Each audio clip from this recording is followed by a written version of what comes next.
presente. Antes de começar, eu gostaria de chamar a atenção para que não esqueçam de assinar a lista de presença, que é através dela que se tem a obtenção do certificado no final do bimestre. E se aparecer qualquer problema com o formulário, qualquer outra dúvida, pode entrar em contato com a gente. Então, vamos lá. É com enorme satisfação que nós do GES apresentamos a palestra sobre meio urbano e os impactos nos animais silvestres. Para falar desse assunto, nós convidamos as palestrantes Jéssica Souza e Maria Fernanda, que ambas são estudantes do IFMG e fazem parte do grupo do GES. Eu queria agradecer por vocês terem aceitado nosso convite e pode ficar à vontade para começar. Boa noite, pessoal. Meu nome é Jéssica. Tá desligado, Maria Fernanda? O microfone. Desculpa. Opa. Boa noite, gente. Eu sou a Maria Fernanda. E hoje a gente vai falar sobre o meio urbano e os impactos nos animais silvestres. Pode passar. Eu queria que vocês me ajudassem a responder essa pergunta. Como que vocês acham que é a convivência dos humanos com os animais silvestres?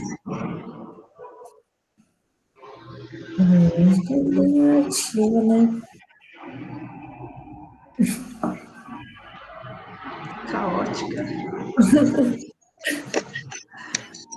Quem mais?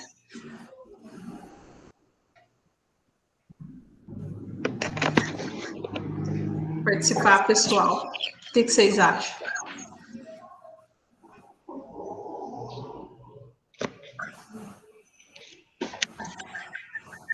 Acredito eu, né, que o ser humano não tem muito cuidado com os animais, né?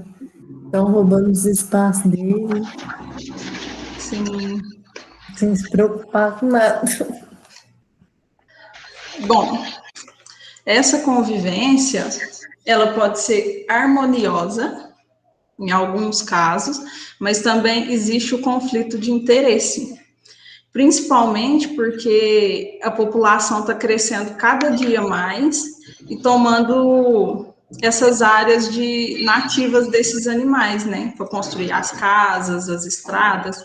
Então, os animais estão ficando num espaço limitado.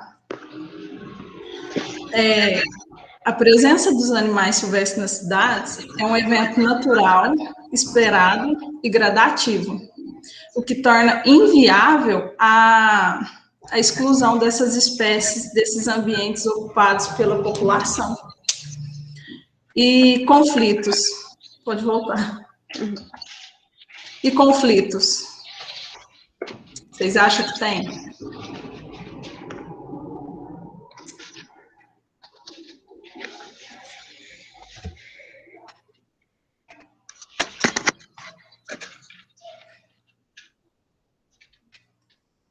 Que tipo de conflito?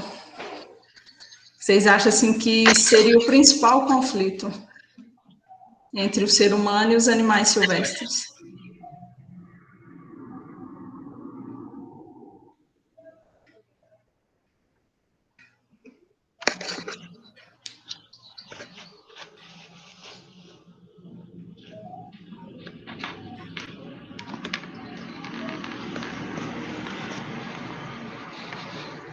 É igual a Ariane falou, né?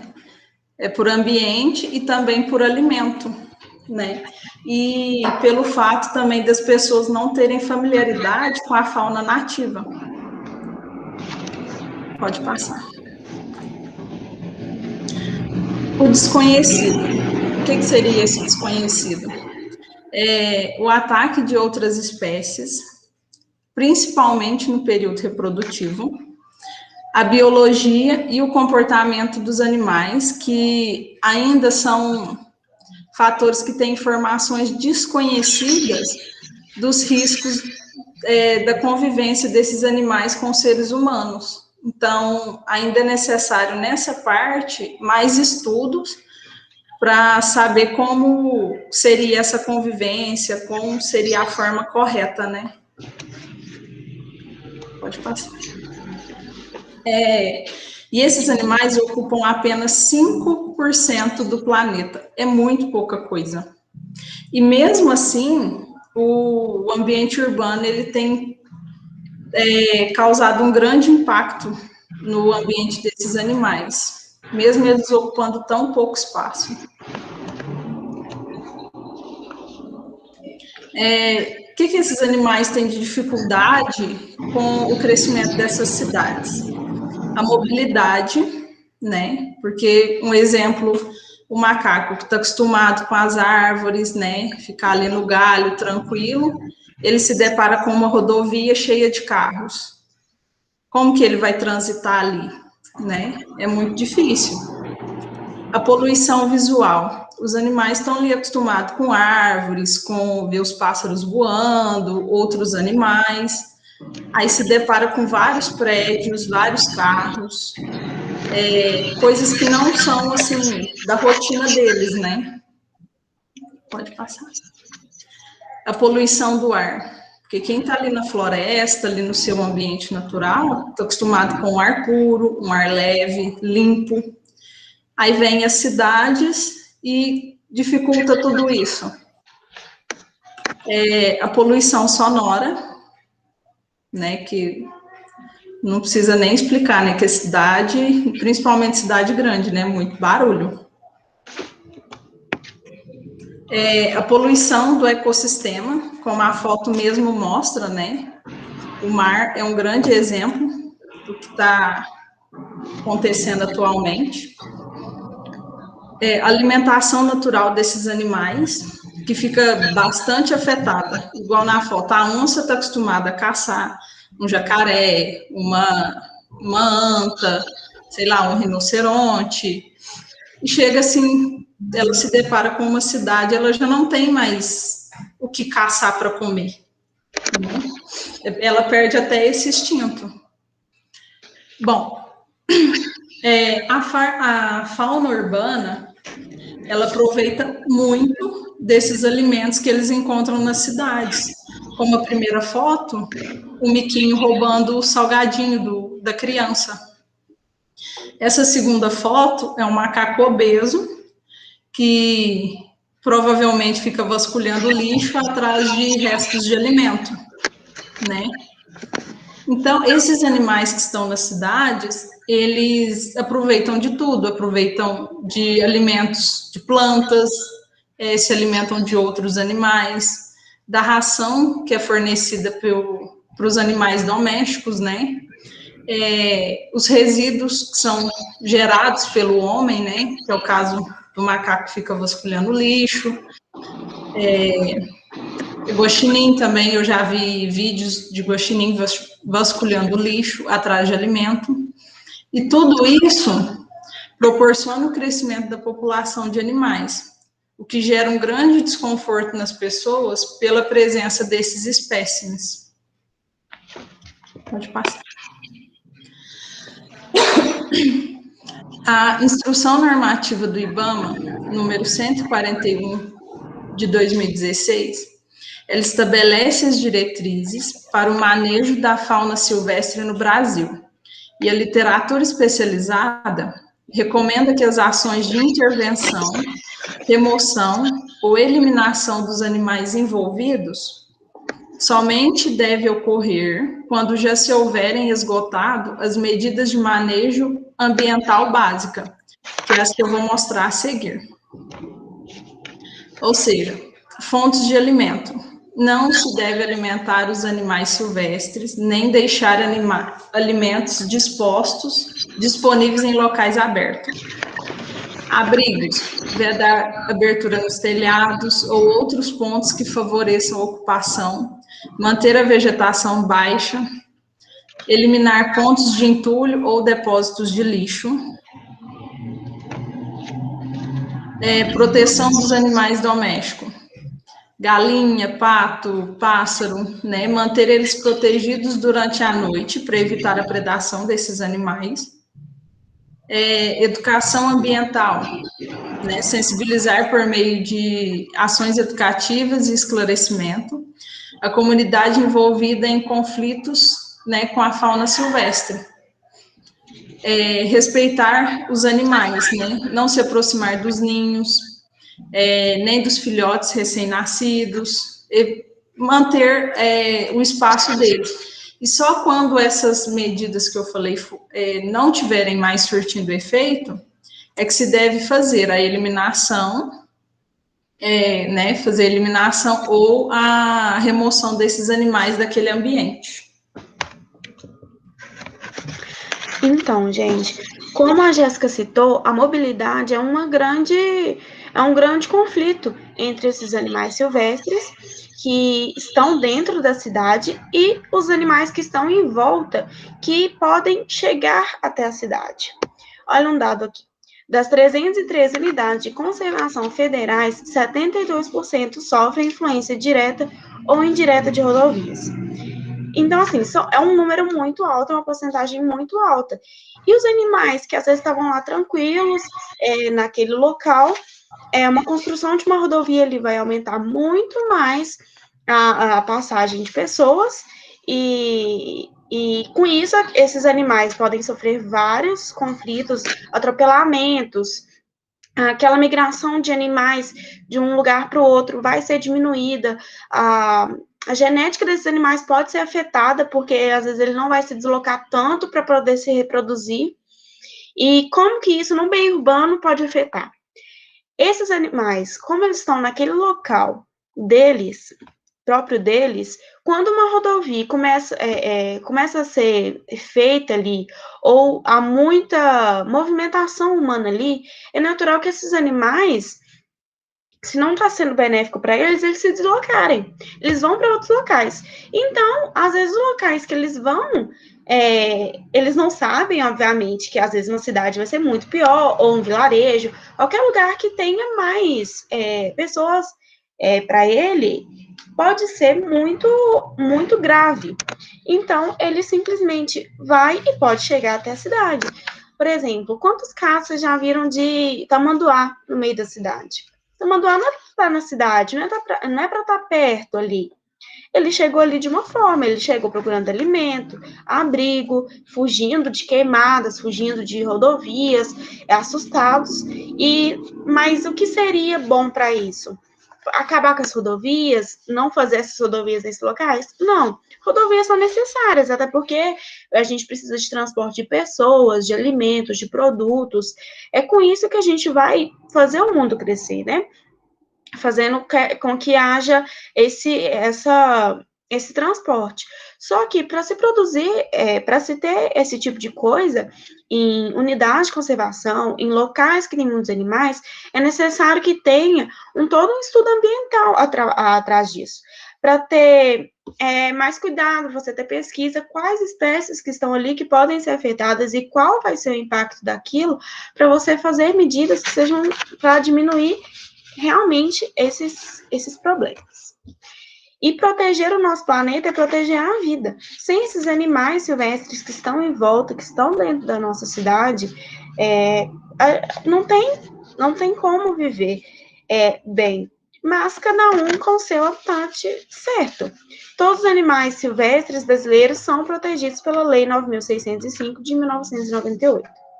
E assim, qualquer intervenção ou manejo dessas espécies deve ser realizada por pessoas ou instituições devidamente autorizadas e adequadamente treinadas para tal atividade. Como a Jéssica falou, esse tipo de intervenção vai ser feita com educação ambiental também, diminuir os alimentos, a disponibilidade para eles, mas se isso, caso não for efetivo, são pessoas realmente treinadas e aptas para fazer isso.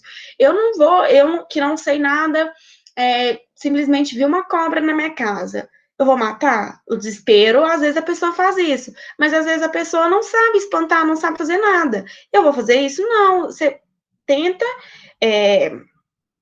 ter o impacto naquele animal o mínimo possível, desde que você também não se machuque e chame pessoas responsáveis para isso. O que seria os policiais ambientais, biólogos e veterinários, com apoio de instituição como IF, CETAS, Bombeiro, IBAMA e Projeto Asas. E nesse Projeto Asas, ele é mais para tráfico de aves. O que pode acontecer também? Pode aparecer muitos animais silvestres, como corujas. Eu vou citar mais adiante quais animais que mais tem no meio urbano e como eles podem aparecer. E às vezes o bichinho tá ali de boa, pousou ali e vem alguém, ó, pega.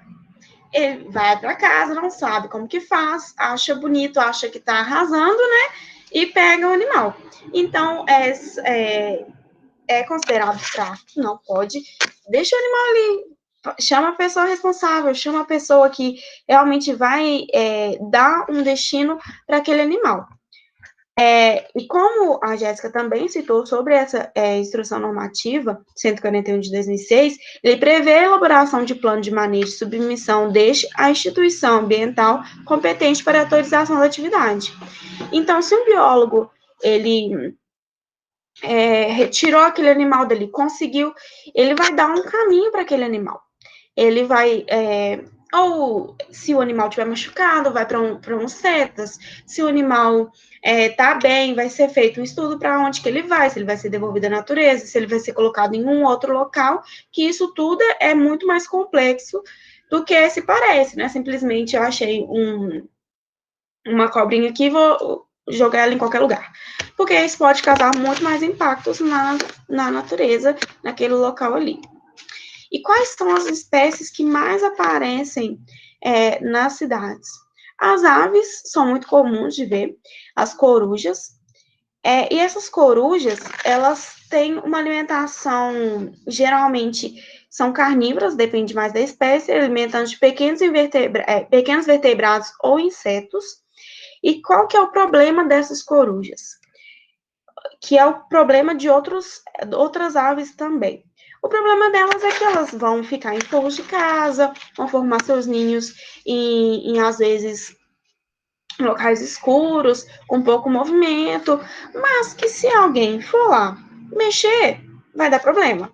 A ave vai atacar, pode te machucar, e aí vai causar muito mais dano que isso. Além de todos aqueles danos que a Jéssica citou, como poluição visual, sonora, e imagina para um animal que é noturno, simplesmente chegar num lugar que é cheio de outdoor, de brilho, de vidro, aquele tanto de coisa. O animal fica desesperado. Chegou ali do nada, não sabe o que fazer, pode se acidentar.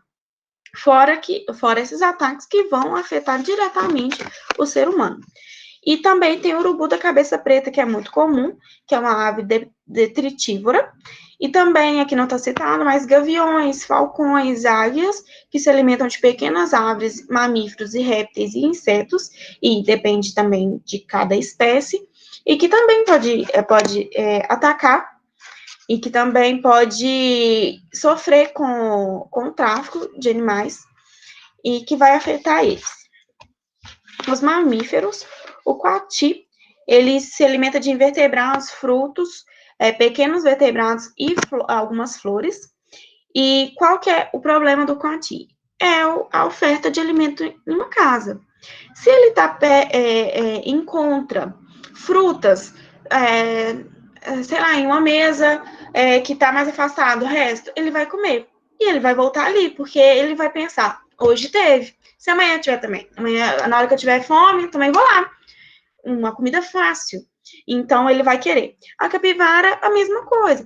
Só que a capivara tem uma vegetação, ele come, tem uma dieta mais aquática, de vegetação aquática. Só que o problema dela também é relacionado com zoonoses.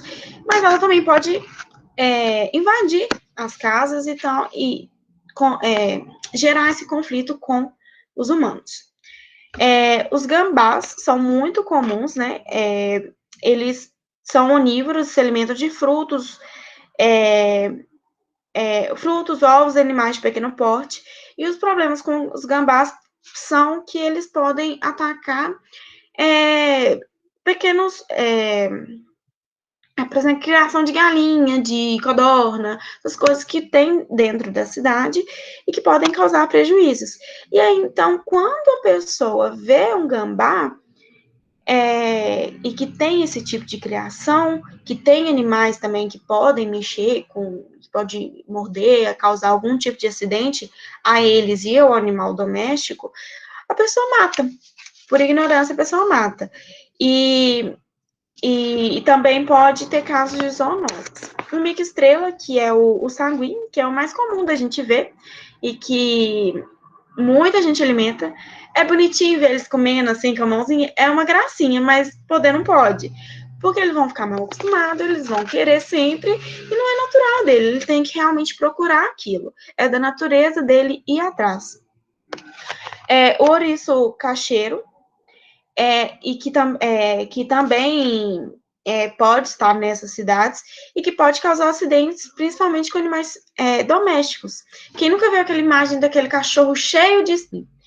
Imagina que dó aquele animal está sentindo, aquela dor, né?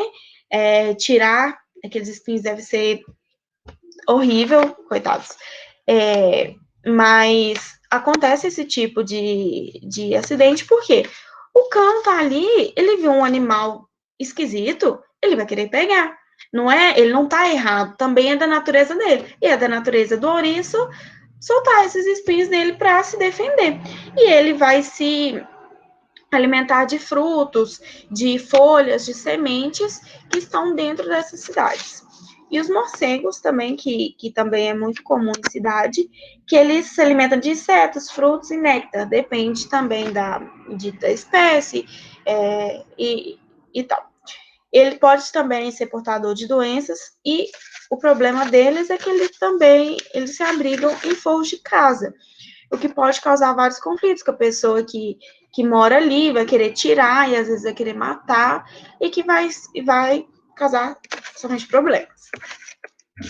Os répteis, que pode aparecer, que só de pensar até arrepio, porque não sei o que eu faria, por exemplo, se aparecesse uma cascavel, qualquer cobra na minha frente, porque é um bicho que realmente dá medo em todo mundo.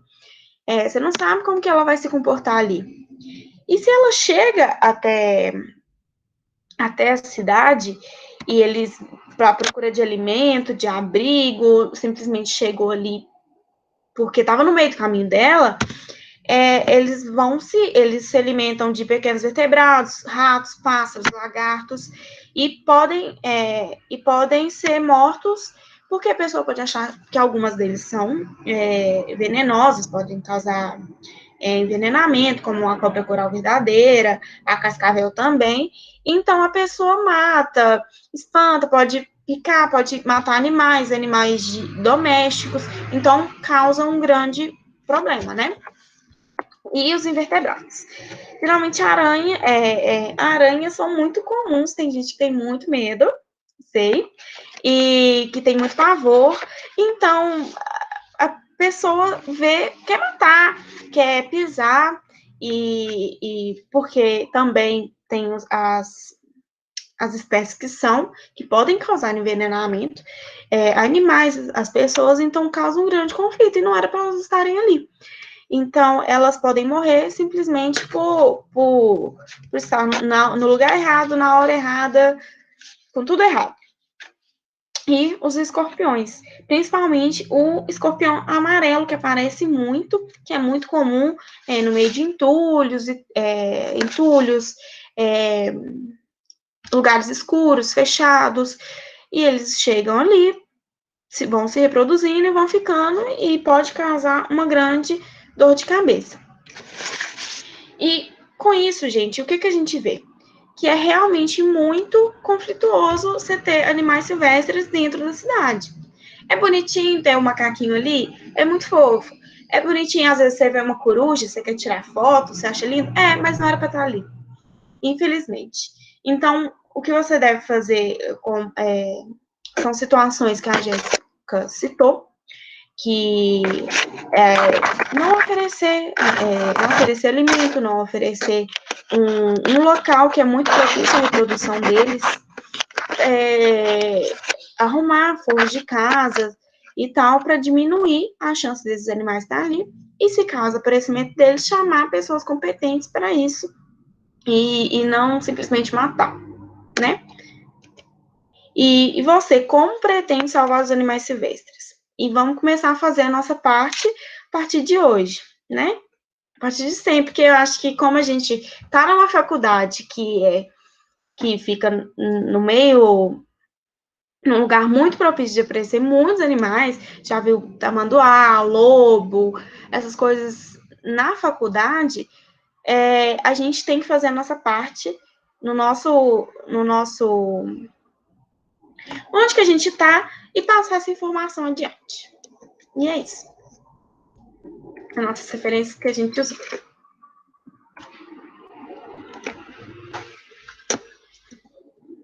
Isso, gente. Deixa eu ver as perguntas. Então, gente, a palestra de vocês foi muito boa e eu acredito que a gente possa até ligar ela com a palestra que a gente teve anteriormente, que falava de zoonose, né? Porque devido a essa perda de os animais acabam entrando em contato com a gente e facilita muito a transmissão da zoonose, né? Isso.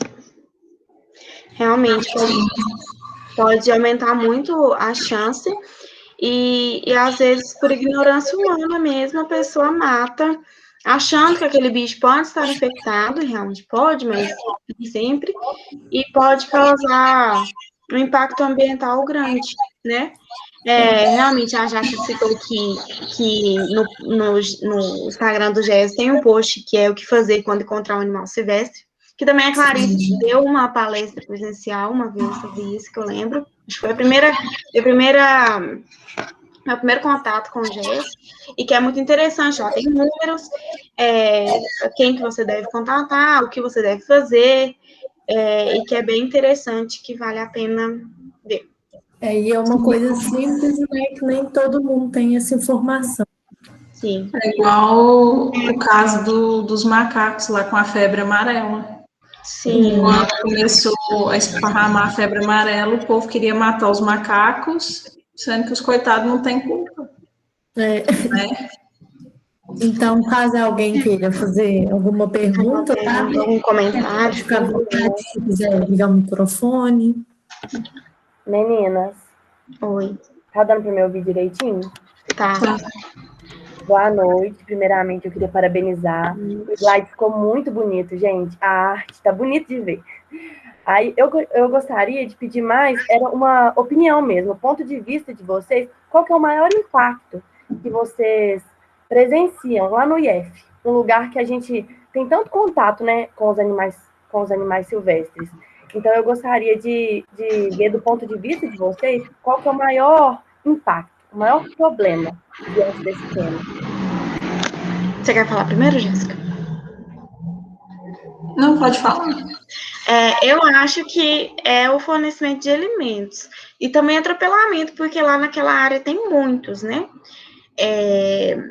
Mas o fornecimento de alimentos sempre acontece. Às vezes a pessoa quer deixar uma bananinha, uma maçã, alguma fruta ali, e também tem comida jogada, joga lixo no chão, essas coisas. Então, eu acho que é bem problemático, porque aí os animais vão perdendo esse instinto deles de realmente caçar, de procurar esse alimento, e que não... Aí o alimento deles vai estar fácil, então, para quê, né?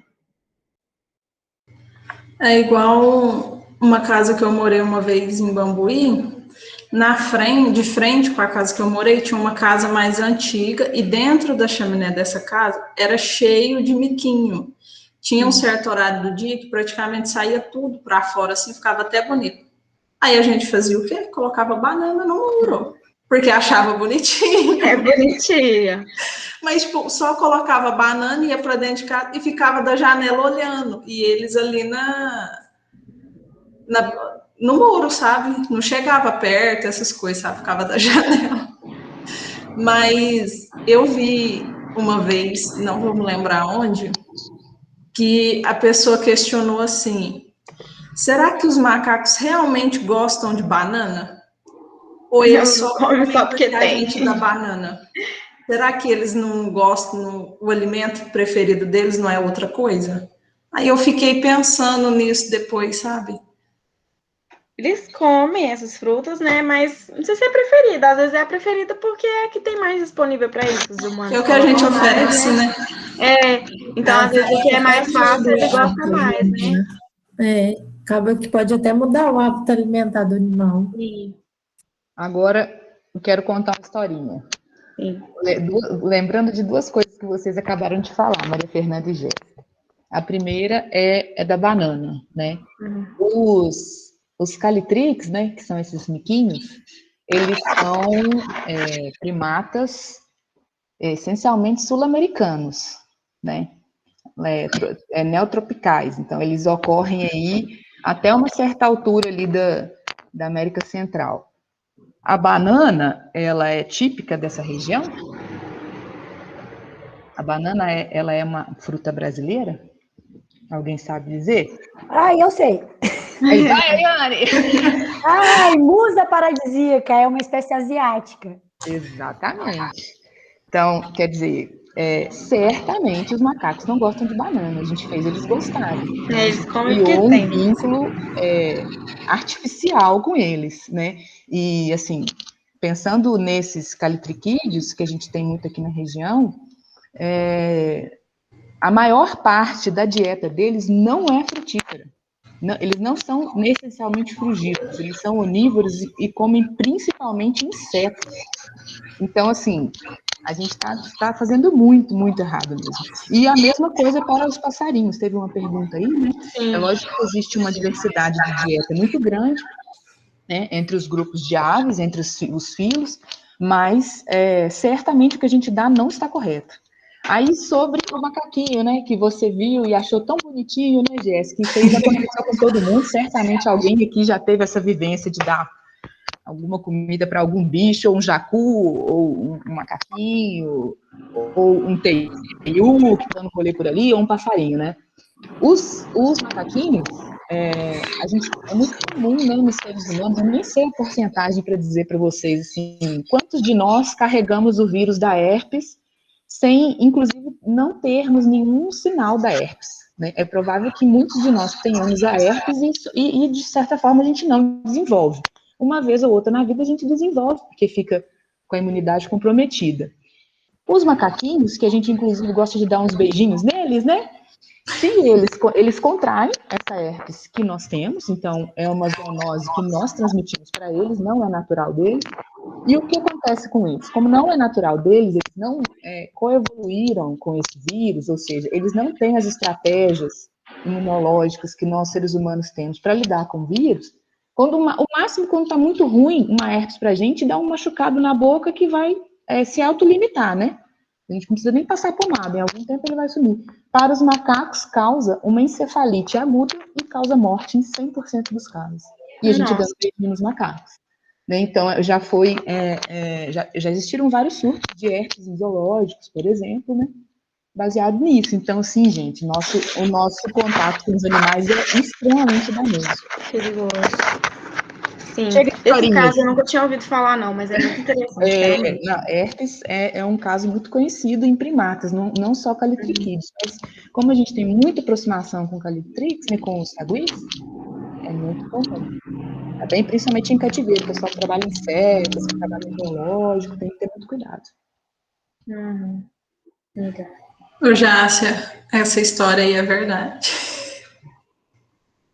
Lá no alojamento tem um TIU, as meninas morrem de medo, mas ele fica quietinho lá na grama no cantinho dele, anda para onde ele quer. De vez em quando esquece a porta do quarto aberta, ele entra. Agora, do ovo cozido eu não sabia, não. Mas que o TIU tá lá e ele fica lá. E é grande, ele não é pequeno, não. Já vi, o que a TIU, gente sabe, né, gente? O que a gente sabe de transmissão? Porque, assim, a gente sabe que os impactos antrópicos, eles são a maior perda de biodiversidade da última onda de extinção. É lógico que não causa só perda de biodiversidade, tem uns animais que se dão muito bem, né? Mas o que a gente sabe de doença? A gente não sabe nada de doença, tá? Né? A Covid está aí para mostrar isso, que nossa aproximação com os animais silvestres, ela não foi feita para acontecer. A mesma coisa aconteceu recentemente com a Ebola, e vai acontecer para o resto das nossas vidas, pandemias relacionadas à proximidade com os animais silvestres. Febre amarela, a mesma coisa, né? Sim. Exatamente. Por isso que esse assunto é tão importante da gente saber e tentar minimizar esses riscos, né, que existem e fazer diminuir esse contato no meio da cidade com eles. Deixar eles lá no canto deles na natureza, e nem tirar eles de lá e nem facilitar com que eles venham para cá. Meninas, eu tenho mais uma pergunta, aí todas as duas podem responder. Já que hoje a gente está com pouca pergunta, eu vou fazer uma perguntinha. Vocês até começaram a falar um pouco, né? O primeiro slide da Jéssica fala um pouco sobre isso, que essa relação entre humanos e silvestres, ela pode tanto trazer malefícios quanto trazer benefícios. Em geral, os benefícios a gente sabe quais são, né? Que é a nossa empatia, eles trazem bem-estar, a gente tem proximidade com a natureza e tal. Mas a gente sabe que os maiores malefícios é a perda da biodiversidade. Mas aí a minha pergunta é a seguinte: os impactos antrópicos, diretos ou indiretos, aí existem vários, vocês relataram alguns, eles causam sempre redução no tamanho das populações, ou seja, eles sempre causam morte das espécies? O que vocês acham sobre isso? Eu acho que vai depender desse impacto negativo. Começou bem, depende. Vai depender desse impacto negativo, porque, por exemplo, vamos supor que seja um direto, a motilidade ali, ele atravessar uma rodovia. Ele pode ser atropelado e pode não ser atropelado, né? Ele pode dar sorte de conseguir atravessar. Se for um indireto, deixa eu pensar um indireto. A poluição, acho que a poluição seria um indireto, né? Ela vai afetando aos poucos o animal, não vai afetar ele de uma vez. Mas, de qualquer forma, as rodovias e a poluição, a gente já sabe que... Bom, aí a Ariane vai poder falar um negócio aí sobre poluição de água e de peixe e de animais aquáticos, né?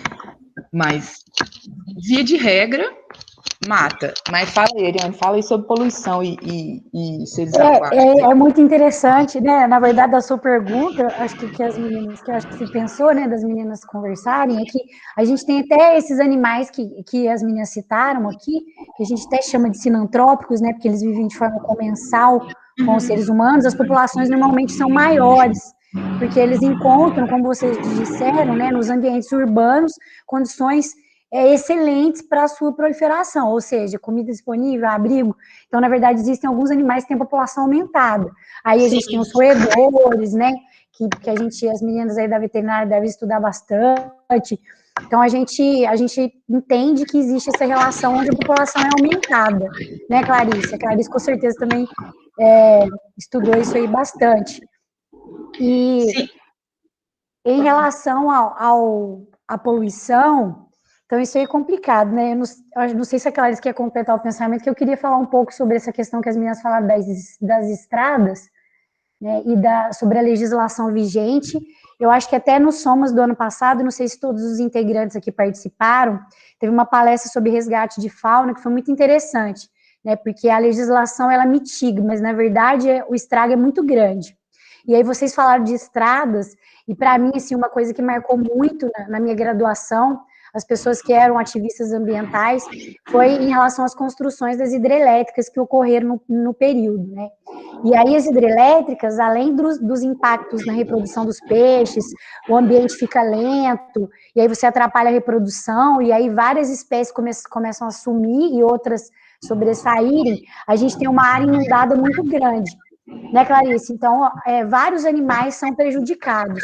Essas áreas alagadas, principalmente o que aconteceu na região norte, né, onde é uma região de planície, onde a gente não tem essas quedas muito grandes, Então, na verdade, é muito complicado. E aí, hoje, a nossa palestra tem muito a ver com uma área que eu estudo muito, que é a sustentabilidade. E aí, aqui o Brasil, a gente é considerado um país que tem a energia sustentável, né? Porque a nossa energia, eles consideram uma energia limpa, que a gente não usa muito combustível, como na Europa, né? Lá é tudo a gás. E então, a gente, na verdade, o impacto que a gente causa no ambiente com essa nossa fonte de energia é muito grande. E aí, esses animais, diversas espécies são perdidas.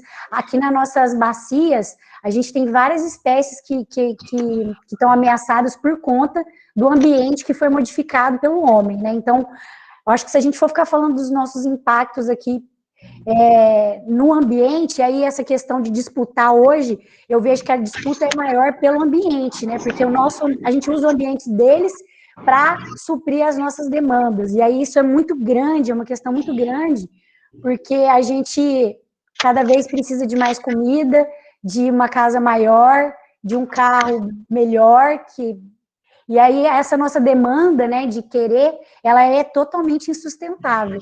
Então, isso aí é muito complicado, né? Enquanto o ser humano não continuar com essa necessidade, né, achar que o crescimento é isso, eu tenho mais, eu sou mais rico, aí a gente vai continuar impactando. E aí eu queria falar sobre essas zoopassagens. Na verdade, eu acho que vocês leram alguma coisa sobre isso? Eu acho que até a Clarice que vai poder falar mais sobre isso. Eu acompanhei a construção, Clarice, de 2 estradas. A última foi a de Paraty-Cunha, que é uma estrada muito interessante, e ela tem sítios arqueológicos e tal, e ela tem umas passagens, e aí sempre que eu passo, né, eu penso nisso, no quanto isso minimiza dentro do cálculo, né, esses corredores ecológicos, isso. E aí tem vários tipos, né, que tem os subterrâneos, lá tem muitas suspensas, as passarelas. E aí eu queria, Clarice, você sabe falar mais sobre esses números, como que a legislação contempla isso quando vai ser construído algum projeto disso, né, que impacte o ambiente? E vocês, meninas?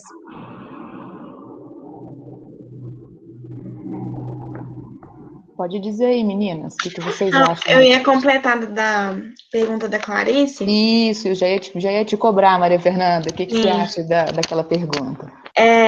Eu acho que, às vezes, alguns animais podem se beneficiar, né, como eu disse, de alimentação e tal, mas também relacionado à reprodução, porque eles não, na cidade não vai ter um predador natural deles, né?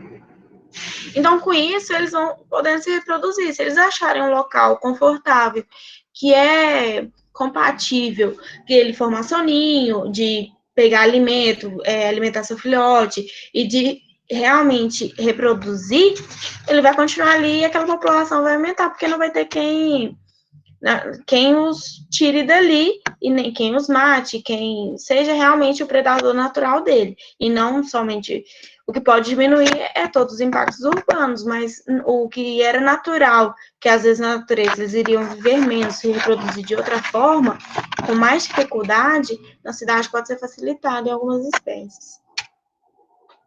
Esse caminho aí, mais ou menos, que era o raciocínio, quer dizer, existem situações, a resposta, sempre começando com depende, começa bem, porque sempre depende mesmo, depende de quê, depende de que lugar, de qual espécie, de qual situação, o que veio antes, o que vem depois. Mas, de maneira geral, a regra geral é a seguinte, né?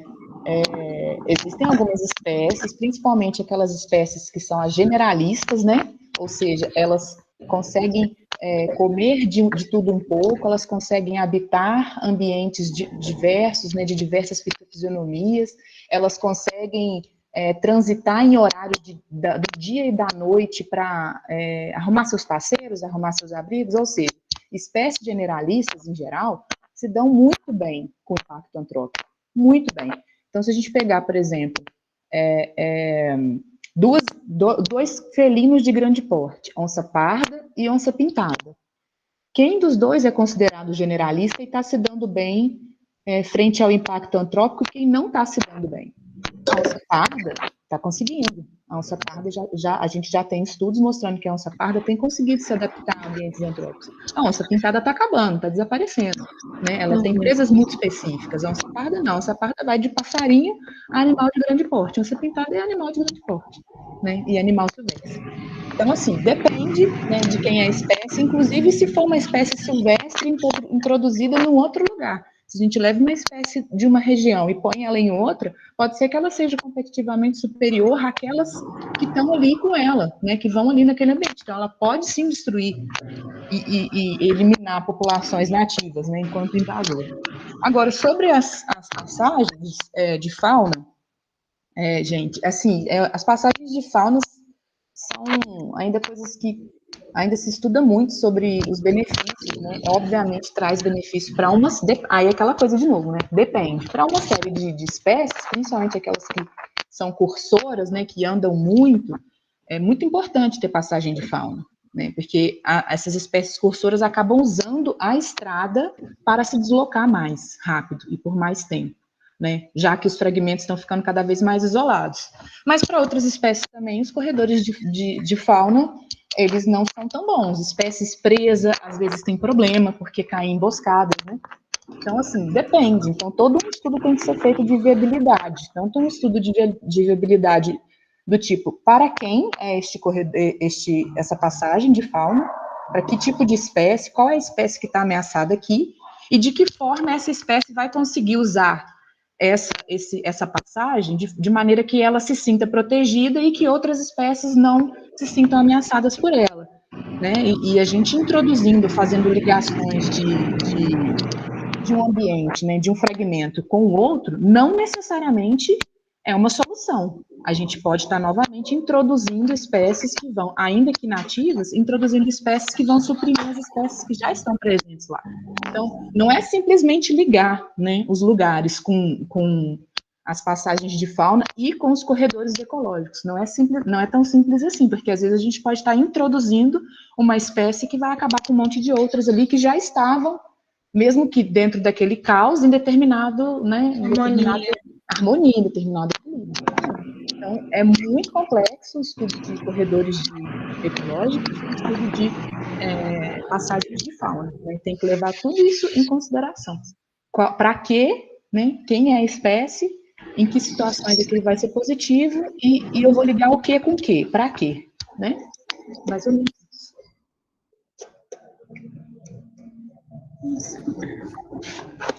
Mas alguém tem alguma pergunta?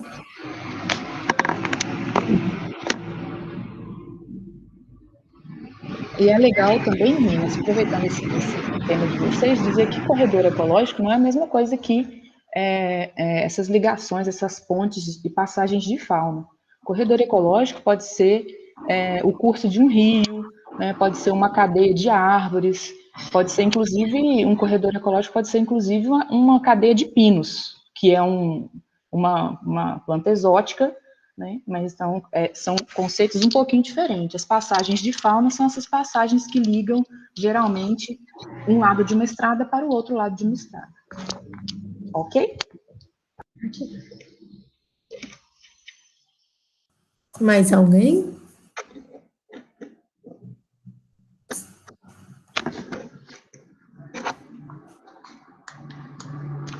Acho que é isso. Pode perguntar.